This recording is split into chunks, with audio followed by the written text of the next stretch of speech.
BRS అభ్యర్థులకు వస్తున్నటువంటి ప్రజాదరణను చూసి ప్రతిపక్ష నాయకులు జీర్ణించుకోలేకపోతున్నారని బీఆర్ఎస్ ఎమ్మెల్యే అభ్యర్థి సుంకె రవిశంకర్ అన్నారు. దుబ్బాక బీఆర్ఎస్ అభ్యర్థి కొత్త ప్రభాకర్ రెడ్డిపై దాడిని సుంకె రవిశంకర్ ఖండించారు. చొప్పదండి పట్టణంలో ఆయన మీడియా సమావేశం నిర్వహించి విపక్షాల తీరుపై మండిపడ్డారు.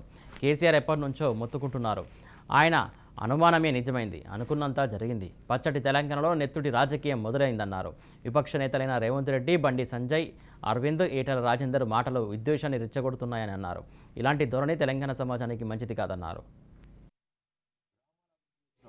మనం అభివృద్ధి సంక్షేమం చేసిన ప్రజల దీవెనలు మనకు ఉన్నాయి కనుక ఇలాంటి చేయవద్దనేదే మాకు కేసీఆర్ గారి ఆదేశాలు ఉన్నాయి కనుక తప్పకుండా మేము ఇలాంటివి చేయలేదు, చేయం కూడా. కానీ మీరు పిచ్చి చేసేటువంటి ఇట్లాంటి పనులన్నీ కూడా మానుకోవాలని చెప్పి తెలియజేస్తూ మరి ఈ అన్నీ కూడా పోలీస్ శాఖ మరొకసారి కూడా నేను విజ్ఞప్తి చేస్తూ ఉన్నా.